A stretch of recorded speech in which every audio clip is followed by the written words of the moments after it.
आप सबनों सत श्री अकाल जी, नमस्कार। मेरा नाम तजिंदर वालिया जी। आई एम 68, 68 साल की मेरी उम्र है। 27 साल नशा किया, अज 22 साल होने लगे है। नशे नूं तो मैं छड्ड दिता, पर नशा जिहड़ा गाय बगाए अपना अटैक करता रहता। मेरे सामने नशा आ जाएगा, बोतल आ जाएगी, शराब आए, फीम आ जाएगी, मैं उन्होंने ना कर दांगा। पर यह इन्ना चलाक साडी बीमारी हैगी है, ये दूजियों पासे फड़ लेगी। वीज़ा नहीं लगा, वीज़ा लग गया, गर्लफ्रेंड भज गई, नवी मिल गई। अज वाइफ नाल कोई तू मैं हो गई, फादर मदर नाल तू मैं हो गई। ये बीमारी जिहड़ी है तुहानूं बहाने विच लै जांदी है और आपां नशा कर लैंदे हां। राती नींद नहीं आई, भुख नहीं लगी। ये बीमारी जिहड़ी आपां नशे दी है। अज आपां गल करदे हैगे आ मैंटल हैल्थ दी। मैं वेख्या है 22 सालों में, स्पैशली इन इंडिया, लोगों की मैंटल हैल्थ बहुत पुअर हैगी है। It's very poor. और यदि कोई ज़्यादा जागरूकता भी नहीं हैगी, यदि कोई अवेयरनैस नहीं है। कोई मैंटल हैल्थ की प्रॉब्लम घर में आती है, पहलों तो असीं उहदा इलाज ही नहीं कराते। अपने घर दे विच ही टूणे टाणे टाकड़े टुकड़े करके तो आपां सोचते हैं ठीक हो जाए।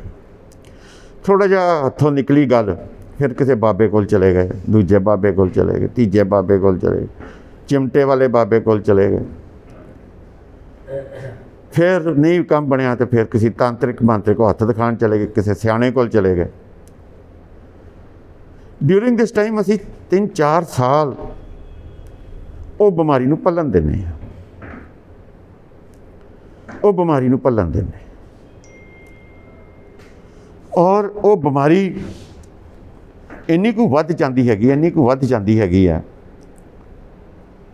कि वो सारा कुछ तहस नहस करने नूं तैयार हो जाता है। बीमारी छोटी जी सी। मैंटल हैल्थ की जनानी बीमारी बहुत वड्डी नहीं हैगी, छोटी जी बीमारी हैगी। अगर असी मैंटल हैल्थ नूं अगर आपां एज ए बीमारी समझिए, वेखो बहुत वधिया हो जाए। असी करते की है एक्चुअली, असी मत्थे तो थले थले असी सोहना बनना चाहते हैं। मेरियां लैशिस ठीक होण, क्रीमां 10 लगाने, लिपस्टिक 50 लगाने, बॉडी मेरी टिट फिट हो जाए, बॉडी मेरी चंगी रहे। Very good. ये कोई गलत गल नहीं हैगी, कोई गलत मैसेज नहीं हैगा। ये थोड़ा चंगा लगता कि पेट किसी का लटकता होवे ते ओ अपनी बॉडी अपनी फिजिक बनानी बहुत ही इंपॉर्टेंट है। पर उस तो भी इंपॉर्टेंट जिहड़ी चीज़ है, असीं देखो किन्ने पैसे खर्चते हैगे आ अपने आप नूं सुंदर बनाउण वास्ते, अपने आप नूं वधिया बनाउण वास्ते।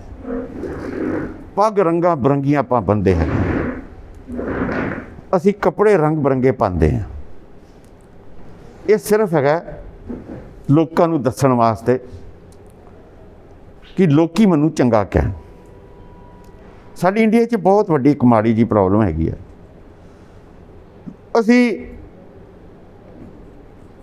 विदेशों का असी उन्हें गल्लां ते करते हैं, पर तुसीं वेखो उन्होंने कपड़े नाल कोई नहीं हैगा। किसी ने निक्कर पाई होंदी है, नीली निक्कर पाई होंदी है, काली उत्ते उन्हें टी शर्ट जी पाई होंदी, कैप पाई होंदी, उन्होंने किसी नाल कोई फर्क नहीं पैंदा। उन्होंने किसी नाल कोई फर्क नहीं, कोई वेखे ना वेखे, कोई कुछ करे कोई ना हो। असी अगर अज मैं निक्कर पा के निकलांगा तो 50 बंदियां ने कहना, लोकी वेखदे। सो अज आप गल करते मैंटल हैल्थ की। और ये इन्नी को वड्डी इस वेले पंजाब दे विच नहीं, इंडिया दे विच इन्नी वड्डी बीमारी बन चुकी हैगी है कि छोटे छोटे बच्चों नूं ये लंघाई जाती पई। मार्क्स 100 चाहिए, ਇਸ ਲਈ ਨਹੀਂ ਬੱਚੇ ਨੂੰ 100 ਚਾਹੀਦੇ, ਕਿਉਂ ਕਰਕੇ ਚਾਚੇ ਦੇ ਮੁੰਡੇ ਦੇ 100 ਆਏ। ਅਸੀਂ ਉਹਨੂੰ ਇੰਟੈਲੀਜੈਂਟ ਨਹੀਂ ਬਣਾ ਰਹੇ, ਅਸੀਂ ਕੰਪੈਰੀਜ਼ਨ ਕਰਦੇ ਪਏ। ਕੰਪੈਰੀਜ਼ਨ ਉਹਦੇ ਦਿਮਾਗ ਦੀ ਤੇ ਚਾਚੇ ਦੇ ਮੁੰਡੇ ਦੇ ਦਿਮਾਗ ਦੀ ਕੰਪੈਰੀਜ਼ਨ ਕਰਦੇ ਪਏ। ਤੁਸੀਂ ਕੀ ਸੋਚਦੇ ਹੈਗੇ ਹੋ? ਜਿਹੜਾ ਬੰਦੇ ਨੇ 100 ਨੰਬਰ ਲਏ ਆ ਤੇ ਜਿਹਨੇ 60 ਨੰਬਰ ਲਏ ਆ, ਉਹ ਪਾਗਲ ਹੈਗਾ? ਹੀ ਇਜ਼ ਨਾਟ ਇੰਟੈਲੀਜੈਂਟ। ਉਹ ਬਹੁਤ ਇੰਟੈਲੀਜੈਂਟ ਹੋ ਸਕਦਾ। ਜਿਹੜਾ 100 ਨੰਬਰ ਬੱਚਾ ਉਹ ਝੁੱਡੂ ਨਿਕਲੇਗਾ, ਝੁੱਡੂ। 60 ਨੰਬਰ ਬੰਦਾ ਵੀ ਉਸੇ ਕਲਾਸ ਵਿੱਚ ਬੈਠਾ ਹੈਗਾ ਜਿੱਥੇ 100 ਵਾਲਾ ਹੈਗਾ। ਅਗਲੇ ਸਾਲ ਉਹਨੇ ਕਦੀ 100 ਵਾਲੇ ਨੇ ਮੌਲ ਜਾ ਕੇ ਨਹੀਂ ਵੇਖਿਆ ਹੋਣਾ, ਕਦੀ ਰੈਸਟੋਰੈਂਟ ਜਾ ਕੇ ਨਹੀਂ ਵੇਖਿਆ ਹੋਣਾ, ਕਦੀ ਉਹਦੀ ਗਰਲਫਰੈਂਡ ਨਹੀਂ ਹੋਏਗੀ, ਉਹਦੇ ਯਾਰ ਦੋਸਤ ਨਹੀਂ ਹੋਣਗੇ, ਕਿਉਂ ਸਾਰਾ ਦਿਨ ਉਹਨੇ ਪੜ੍ਹਦੇ ਰਹਿਣਾ ਨੰਬਰ 100 ਚਾਹੀਦੇ। ਔਰ ਤੁਸੀਂ ਦੱਸੋ, ਅਸੀਂ ਇਹ ਘਰ ਵਾਲੇ ਅਸੀਂ ਕਰ ਰਹੇ ਹਾਂ ਜਾਂ ਨਹੀਂ? ਟਿਊਸ਼ਨ ਲਾ, ਇੰਗਲਿਸ਼ ਦੀ ਟਿਊਸ਼ਨ ਲਾ, ਮੈਥਸ ਦੀ ਟਿਊਸ਼ਨ ਲਾ, ਸੰਸਕ੍ਰਿਤ ਦੀ ਟਿਊਸ਼ਨ ਲਾ, ਜੋਗ੍ਰਾਫੀ ਦੀ ਟਿਊਸ਼ਨ ਲਾ, ਟਿਊਸ਼ਨਾਂ ਲਾ ਲਾ ਕੇ ਉਸ ਬੱਚੇ ਦਾ ਆਪਾਂ ਬੇੜਾ ਗਰਕ ਕਰਤਾ। ਚੰਗਾ ਭਲਾ ਬੱਚਾ, ਇੱਕ ਇੰਟੈਲੀਜੈਂਟ ਬੱਚਾ, ਉਹਨੂੰ ਅਨਇੰਟੈਲੀਜੈਂਟ ਬਣਾ। This is mental health. Mental health ਵਿੱਚ ਦੋਸਤੋ ਦਿਮਾਗੀ ਤੰਦਰੁਸਤੀ, ਦਿਮਾਗੀ ਤੰਦਰੁਸਤੀ ਵਿੱਚ ਕੀ ਆਏਗਾ? ਉਹਦੇ ਵਿੱਚ ਨਸ਼ਾ ਵੀ ਆਏਗਾ। ਕਿਉਂ ਕਰਕੇ ਤੁਸੀਂ ਦਿਮਾਗੀ ਤੌਰ 'ਤੇ ਤੰਦਰੁਸਤ ਨਹੀਂ ਹੈਗੇ, ਇਸ ਲਈ ਨਸ਼ਾ ਕਰ ਲਿਆ। Depression, schizophrenia, anxiety, bipolar, Parkinson disease, obsession, किन्ने ही बीमारियां दिमाग दियां हैगियां।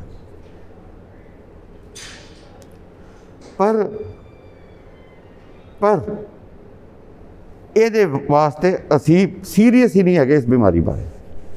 We are not serious about this. Kidney ਦੀ ਹੋ ਮੰਗਾਓ ਦੂਜੀ ਕਰੋੜ ਲੱਖ ਰੁਪਈਆ, 10 ਲੱਖ ਰੁਪਈਆ ਲਾ ਦਿਓ, ਇਹਨੂੰ ਕਿਡਨੀ ਦੂਜੀ ਚਾਹੀਦੀ, ਇਹਨੂੰ ਕਿਡਨੀ ਦੂਜੀ ਚਾਹੀਦੀ। ਲਿਵਰ ਖਰਾਬ ਹੋ ਗਿਆ ਹੈਗਾ, ਟ੍ਰਾਂਸਪਲਾਂਟ ਕਰਾਓ ਜੀ, ਜਨਾਨੀ ਦਾ ਲਿਵਰ ਕੱਢ ਕੇ ਇਹਨੂੰ ਪਾ ਦਿਓ। ਇੰਨੀ ਅਸੀਂ ਕੇਅਰ ਕਰਦੇ ਹੈਗੇ ਹਾਂ। ਔਰ ਜਦੋਂ ਮੈਂਟਲ ਦੀ ਆਉਂਦੀ ਹੈਗੀ ਹੈ ਦੋਸਤੋ, ਕੋਈ ਨਹੀਂ ਜੇ ਕੇਅਰ ਕਰਦਾ। ਇਹ ਬਿਮਾਰੀ ਸਾਈਕੈਟਰਿਸਟ ਕੋਲ ਜਾਂਦੀ ਸੀ, ਤੁਸੀਂ ਪਹਿਲੇ ਸੱਟੇ ਸਾਈਕੈਟਰਿਸਟ ਕੋਲ ਚਲੇ ਜਾਂਦੇ, ਅੱਜ ਤੁਹਾਡੀ ਹਾਲਾਤ ਨਾ ਹੁੰਦੇ। ਇਹ ਤੁਹਾਡੇ ਹਾਲਾਤ ਨੇ। ਤੁਹਾਡਾ ਨਸ਼ਾ ਵਧਣਾ ਸ਼ੁਰੂ ਹੋਇਆ, ਤੁਹਾਨੂੰ ਪਤਾ ਲੱਗ ਜਾਣਾ ਚਾਹੀਦਾ ਹੈਗਾ ਸੀ ਕਿ ਮੇਰਾ ਨਸ਼ਾ ਹੁਣ ਅਨਕੰਟਰੋਲੇਬਲ ਹੋ ਰਿਹਾ ਹੈ।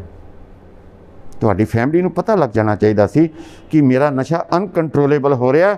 ਹੁਣ ਸਾਨੂੰ ਇੱਕ ਮੈਂਟਲੀ ਡਾਕਟਰ ਦੀ ਲੋੜ ਹੈ ਜਿਹਦੇ ਕੋਲ ਦਵਾਈ। ਪਰ ਉਹ ਆਪਾਂ ਨਹੀਂ ਕਰਦੇ, ਆਪਾਂ ਬਾਬਿਆਂ ਕੋਲ ਚਲੇ ਜਾਂਦੇ ਹਾਂ, ਆਪਾਂ ਇੱਧਰ ਉੱਧਰ ਪਾਉਂਦੇ ਹਾਂ। ਔਰ ਸਭ ਨਾਲ ਵਧੀਆ ਗੱਲ, ਵਿਆਹ ਕਰਦੇ। ਮੈਂਟਲ ਹੈਲਥ ਇੱਕ ਦਿਮਾਗੀ ਤੌਰ 'ਤੇ ਕਮਜ਼ੋਰ ਬੰਦੇ ਦੀ ਵਿਆਹ ਹੋ ਜਾਂਦਾ। ਝੂਠ ਬੋਲ ਕੇ ਵੀ ਹੋਣਾ ਹੀ, ਮੇਰਾ ਵੀ ਹੋਇਆ, ਮੈਂ ਕੀਤਾ ਹੀ ਸੀ। ਇਸ ਲਈ ਮੈਨੂੰ ਐਕਸਪੀਰੀਅੰਸ, ਮੈਂ ਆਪਣੀ ਗੱਲ ਹੀ ਕਰ ਰਿਹਾ, ਤੁਹਾਡੀ ਨਹੀਂ। ਤੁਸੀਂ ਤਾਂ ਬਹੁਤ ਚੰਗੇ, ਤੁਸੀਂ ਇਹੋ ਜਿਹਾ ਕੰਮ ਨਹੀਂ ਕਰੋਗੇ, ਪਰ ਮੈਂ ਕੀਤਾ। ਮੈਨੂੰ ਇਹ ਲੱਗਾ ਕਿ ਮੇਰਾ ਨਸ਼ਾ ਜਿਹੜਾ ਹੈਗਾ, ਮੇਰੀ ਵਾਈਫ ਆ ਜਾਏਗੀ, ਮੈਨੂੰ ਪਿਆਰ ਕਰਨਾ ਸ਼ੁਰੂ ਕਰ ਦੇਗੀ, ਘਰ 'ਚ ਸਕੂਨ ਆ ਜਾਏਗਾ ਅਤੇ ਮੈਂ ਨਸ਼ਾ ਛੱਡ ਦਾਂਗਾ। ਪਰ ਉਹ ਗੱਲ ਬਣੀ ਨਹੀਂ, ਉਹ ਤਾਂ ਗੱਲ ਹੀ ਨਹੀਂ ਬਣੀ। ਮੈਨੂੰ ਰਿਸਪੋਂਸੀਬਿਲਟੀ ਬਣਨਾ ਹੀ ਨਹੀਂ ਆਇਆ। ਵਿਆਹ ਤੋਂ ਪਹਿਲਾਂ ਵੀ ਮੇਰੇ ਮਾਂ ਪਿਓ ਨੇ ਮੈਨੂੰ ਨਹੀਂ ਸਿਖਾਇਆ ਸੀ ਕਿ ਤੂੰ ਇੱਕ ਵਾਈਫ ਦੇ ਪ੍ਰਤੀ, ਤੈਨੂੰ ਇੱਕ ਫੈਮਿਲੀ ਮੈਨ ਕਿਵੇਂ ਬਣਨਾ ਹੈ। ਮੈਨੂੰ ਸਕੂਲ ਬੜੇ ਵਧੀਆ ਪਾ ਦਿੱਤਾ। ਮੈਂ ਮਸੂਰੀ ਦੇ ਟੌਪ ਦੇ ਸਕੂਲ ਵਿੱਚ ਪੜ੍ਹਿਆ, 10 ਸਾਲ ਹੋਸਟਲ ਵਿੱਚ ਰਿਹਾ। ਤੁਹਾਡੇ ਇੰਟਰਨੈਟ ਉੱਤੇ ਸੈਂਟ ਜਾਰਜਸ ਕਾਲਜ ਹੈਗਾ, ਪੜ੍ਹ ਲੈਣਾ, ਬਹੁਤ ਟੌਪ ਦਾ ਸਕੂਲ। 660 ਏਕੜਾਂ 'ਚ ਸਕੂਲ ਮੇਰਾ ਬਣਿਆ। ਬਟ ਜਦੋਂ ਪੜ੍ਹਾਈ ਛੜਾਈ ਤੇ ਉਹਨਾਂ ਨੇ ਮੇਰੀ ਕਰਤੀ ਵਧੀਆ, ਪੜ੍ਹਾਈ ਛੜਾਈ ਤੇ ਮੇਰੀ ਵਧੀਆ ਕਰਤੀ, ਪਰ ਉਹਨਾਂ ਨੇ ਜਦੋਂ ਜ਼ਿੰਦਗੀ ਦੇ ਫਲਸਫੇ, ਜ਼ਿੰਦਗੀ ਨੂੰ ਕਿਵੇਂ ਜੀਣਾ ਉਹ ਨਹੀਂ ਸਿਖਾਇਆ, ਉਹ ਨਹੀਂ ਸਿਖਾਇਆ। ਇੱਕ ਵਾਈਫ ਨਾਲ ਕਿਵੇਂ ਰਹਿਣਾ, ਇੱਕ ਬੱਚਿਆਂ ਨਾਲ ਕਿਵੇਂ ਰਹਿਣਾ, ਤੇਰੀ ਕੀ ਰਿਸਪੌਂਸਿਬਿਲਟੀਜ਼ ਹੈ, ਸਮਾਜ ਪ੍ਰਤੀ ਤੇਰੀ ਕੀ ਰਿਸਪੌਂਸਿਬਿਲਟੀਜ਼ ਹੈ, ਘਰ ਤੇ ਤੇਰੀ ਕੀ ਰਿਸਪੌਂਸਿਬਿਲਟੀਜ਼ ਹੈ, ਇਹ ਮੈਨੂੰ ਨਹੀਂ ਦੱਸਿਆ ਗਿਆ। ਰੀਜ਼ਨ ਕੀ ਹੋ ਗਿਆ ਕਿ ਮੈਂ ਮੈਂਟਲੀ ਤੌਰ 'ਤੇ ਕਮਜ਼ੋਰ ਬੰਦਾ ਗਿਆ, ਹੰਕਾਰ ਆ ਗਿਆ ਨਾ, ਹੰਕਾਰ। ਮੈਨੂੰ ਦੋਸਤੋ ਪਤਾ ਕਦ ਹੰਕਾਰ ਆ ਗਿਆ ਸੀ? ਮੈਂ ਆਪਣੇ ਮਾਂ ਪਿਓ ਦਾ ਇਕੱਲਾ ਹਾਂ, ਮੇਰੇ ਭੈਣ ਭਰਾ ਕੋਈ ਨਹੀਂ, ਮੈਨੂੰ ਹੈਗਾ ਸੀ ਜਾਇਦਾਦ ਮੇਰੀ, ਹੰਕਾਰ ਆ ਗਿਆ। ਔਰ ਹੰਕਾਰ ਵੇਖੋ, ਐਸੀ ਬਿਮਾਰੀ ਹੰਕਾਰ ਦੀ, ਐਸੀ ਬਿਮਾਰੀ ਹੈਗੀ ਹੈ, ਔਰ ਪੰਜਾਬੀਆਂ ਨੂੰ ਬਹੁਤ ਜਕੜ ਕੇ ਲੈ ਗਈ। ਮੈਨੂੰ ਹੰਕਾਰ ਆ ਗਿਆ ਸੀ ਮੇਰੀ ਇੰਗਲਿਸ਼ ਉੱਤੇ। ਮੇਰੀ ਇੰਗਲਿਸ਼ ਬਹੁਤ ਵਧੀਆ, ਸਕੂਲ ਇੰਗਲਿਸ਼ ਸੀ, ਅਸੀਂ ਉੱਥੇ ਹਿੰਦੀ ਪੰਜਾਬੀ ਬੋਲ ਹੀ ਨਹੀਂ ਸੀ ਸਕਦੇ। ਸਿਰਫ ਇੱਕ ਪੀਰੀਅਡ ਹੈਗਾ ਸੀ ਹਿੰਦੀ ਦਾ, ਬਾਕੀ ਤੁਸੀਂ ਇੰਗਲਿਸ਼ ਬੋਲੋਗੇ ਤੁਹਾਨੂੰ ਪਨਿਸ਼ਮੈਂਟ ਮਿਲਦੀ ਸੀ। ਸੋ ਸੁੱਤਿਆਂ ਵੀ ਸਾਨੂੰ ਇਹ ਸੋਚੋ ਕਿ ਇੰਗਲਿਸ਼ ਹੀ ਬੋਲਣੀ ਪੈਂਦੀ ਸੀ। ਮੈਨੂੰ ਤਾਂ ਹੰਕਾਰ ਆ ਗਿਆ ਮੇਰੀ ਇੰਗਲਿਸ਼ ਬਹੁਤ ਵਧੀਆ। ਇਹ ਮੇਰੀ ਮੈਂਟਲ ਹੈਲਥ ਨੂੰ ਧੱਕਾ ਵੱਜਾ, ਮੈਂ ਵੀਕ ਹੋ ਗਿਆ। ਮੈਂ ਤਾਂ ਇੱਥੇ ਦੋਸਤੋ ਗੱਲ ਸਿੱਖੀ ਹੈ, ਚੰਗੇ ਕੰਮ ਕਰੋਗੇ, ਚੰਗੀਆਂ ਸੋਚਾਂ ਆਉਣਗੀਆਂ, ਤੁਹਾਡੀ ਮੈਂਟਲ ਹੈਲਥ ਇੰਪਰੂਵ ਕਰੇਗੀ, ਵਧੀਆ ਹੋਏ। ਤੁਸੀਂ ਕਿਸੇ ਨੂੰ ਗਾਲ ਵੀ ਕੱਢਦੇ ਹੋ, ਜੋ ਅੱਜ ਕੱਲ੍ਹ ਸਾਡੀ ਪੰਜਾਬੀ ਬੋਲੀ ਦੀ ਇੱਕ ਹਿੱਸਾ ਬਣ ਗਿਆ। ਦੇਖੋ ਕਿੰਨੀ ਸ਼ਰਮ ਵਾਲੀ ਗੱਲ ਹੈ, ਪੰਜਾਬੀ ਬੋਲੀ ਦਾ ਇੱਕ ਹਿੱਸਾ ਬਣ ਗਿਆ। ਗਾਲ ਤੋਂ ਬਗੈਰ ਸੈਂਟੈਂਸ ਪੂਰੀ ਨਹੀਂ ਹੋਣੀ। ਇਹ ਪੰਜਾਬੀ ਬੋਲੀ ਹੈ ਬਾਬੇ ਨਾਨਕ ਦੀ। ਸਾਡੀ ਨੂੰਹ ਬੈਠੀ ਹੁੰਦੀ ਹੈ, ਵਿਆਹਣ ਵਾਲੀ ਬੇਟੀ ਬੈਠੀ ਹੁੰਦੀ ਹੈ, ਬੁੱਢੀ ਮਾਂ ਬੈਠੀ ਹੁੰਦੀ ਹੈ, ਵਾਈਫ ਬੈਠੀ ਹੁੰਦੀ, ਅਸੀਂ ਗਾਲਾਂ ਕੱਢਦੇ। ਅਸੀਂ ਆਪਣੇ ਬੱਚਿਆਂ ਨੂੰ, ਮੈਂ ਬਹੁਤ ਵਾਰੀ ਸੁਣਿਆ, ਕੰਜਰ ਕਹਿੰਦੇ। Do you think these are the right words?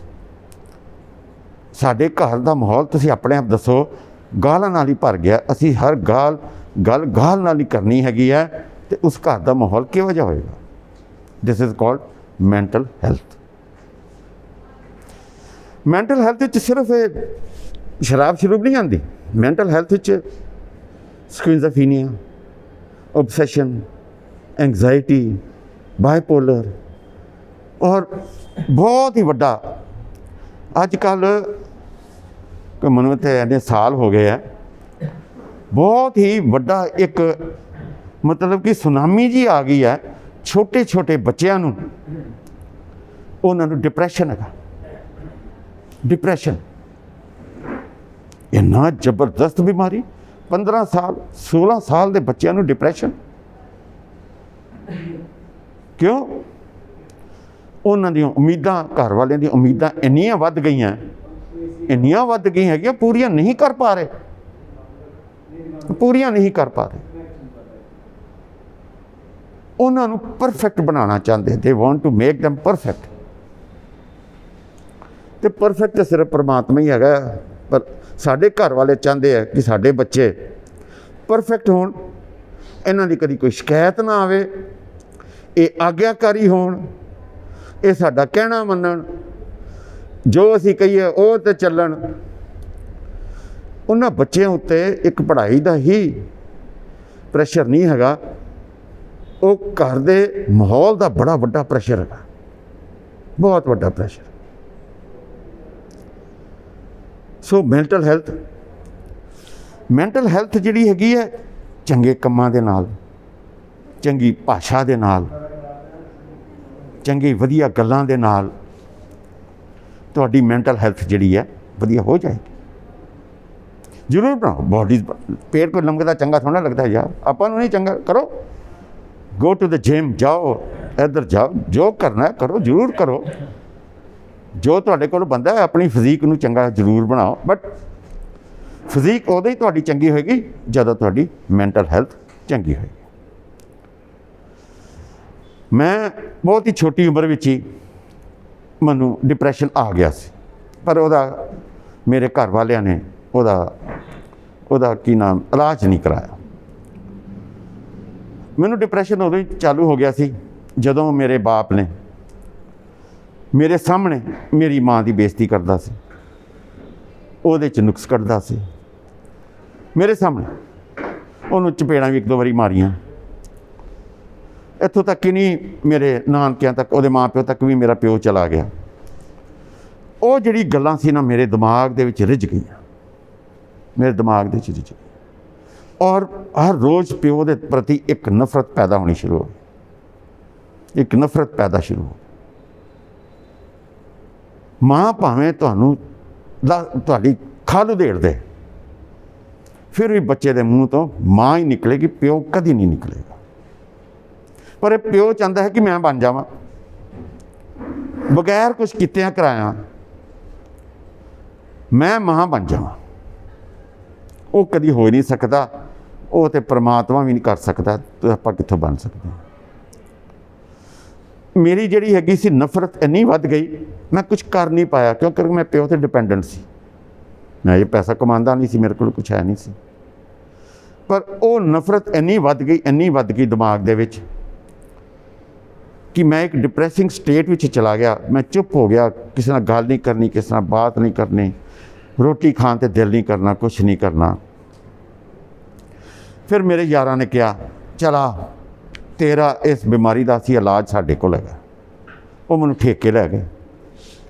ਉੱਥੇ ਮੈਂ ਸ਼ਰਾਬ ਪੀਤੀ ਪਹਿਲੀ ਵਾਰ, ਅਤੇ ਮੈਨੂੰ ਸਕੂਨ ਆਇਆ, ਮੈਨੂੰ ਸਕੂਨ ਮਿਲਿਆ। ਮੈਨੂੰ ਨਾ ਮੇਰੀ ਬਿਮਾਰੀ ਦਾ, ਮੇਰੇ ਇਕੱਲੇਪਨ ਦਾ, ਮੇਰੀ ਨਫ਼ਰਤ ਦਾ ਮੈਨੂੰ ਇੱਕ ਆਨਸਰ ਮਿਲ ਗਿਆ। ਦਿਮਾਗ ਨੂੰ ਪਤਾ ਚੱਲ ਗਿਆ ਕਿ ਆਹ ਜਿਹੜੀ ਗੱਲਾਂ ਹੁੰਦੀਆਂ ਪਈਆਂ, ਇਹ ਤਾਂ ਹੁੰਦੀਆਂ ਰਹਿਣੀਆਂ। ਤੂੰ ਜਦੋਂ ਨਸ਼ਾ ਕਰੇਗਾ ਤੈਨੂੰ ਪੀਸ ਮਿਲੇਗਾ, ਤੈਨੂੰ ਇੱਕ ਸ਼ਾਂਤੀ ਮਿਲੇਗੀ। ਇਹ ਮੇਰੇ ਦਿਮਾਗ ਦੇ ਵਿੱਚ ਕਲਿੱਕ ਹੋ ਗਿਆ, ਕੰਪਿਊਟਰ ਨੇ ਕਲਿੱਕ ਕਰਤਾ। ਹੁਣ ਤੂੰ ਜੋ ਵੀ ਤੇਰੇ ਮਰਜ਼ੀ ਦੀ ਨਹੀਂ ਕੋਈ ਗੱਲ ਹੋਈ, ਨਸ਼ਾ। ਔਰ ਦੋਸਤੋ 27 ਸਾਲਾਂ ਵਿੱਚ ਉਹ ਨਸ਼ਾ ਫਿਰ ਬਿਮਾਰੀ ਬਣ ਕੇ ਉੱਭਰਿਆ। ਬਿਮਾਰੀ ਵੀ ਇਹੋ ਜਿਹੀ ਕਿ ਜਾਨਵਰ ਵੀ ਬਣਾਤਾ ਉਹਨੇ, ਜਾਨਵਰ ਹੀ ਬਣਾਤਾ। ਸੋ ਮੈਂ ਤੁਹਾਨੂੰ ਇਹ ਗੱਲ ਕਰਦਾ ਹੈਗਾ, ਆਪਣੀ ਮੈਂਟਲ ਹੈਲਥ 'ਤੇ ਧਿਆਨ ਦਿਓ। ਮੈਂਟਲ ਹੈਲਥ ਤੁਹਾਡੇ ਘਰੋਂ ਚਾਲੂ ਹੋਣੀ ਹੈ। ਆਪਣੇ ਬੱਚਿਆਂ ਨੂੰ ਟਾਈਮ ਦਿਓ। ਬੱਚਿਆਂ ਦੇ ਸਾਹਮਣੇ ਕਦੀ ਉਹਨਾਂ ਦੀ ਮਾਂ ਨੂੰ ਭੁੱਲ ਕੇ ਵੀ ਉਹਨੂੰ ਕਦੀ ਬੁਰਾ ਭਲਾ ਨਾ ਕਹਿਣਾ। ਬੜਾ ਵੱਡਾ ਨੁਕਸਾਨ ਕਰਕੇ ਬਹਿ ਜਾਓਗੇ, ਜੋ ਅੱਜ ਕੱਲ੍ਹ ਹੋ ਰਿਹਾ। ਕਿਹੜਾ ਪੁੱਤਰ ਆਪਣੇ ਪਿਓ ਦੀ ਮੰਨਦਾ ਪਿਆ? ਕਿਹੜਾ ਪੁੱਤਰ ਆਪਣੇ ਪਿਓ ਦੀ ਮੰਨਦਾ ਪਿਆ? ਕੋਈ ਨਹੀਂ। ਦ ਰੀਜ਼ਨ ਇਜ਼ ਇਹੋ ਹੈਗਾ ਕਿ ਘਰ ਦਾ ਮਾਹੌਲ ਗੰਦਾ ਹੋ ਗਿਆ। ਘਰ ਦਾ ਮਾਹੌਲ ਗੰਦਾ ਹੋ, ਬੱਚਿਆਂ ਵਾਸਤੇ ਟਾਈਮ ਨਹੀਂ,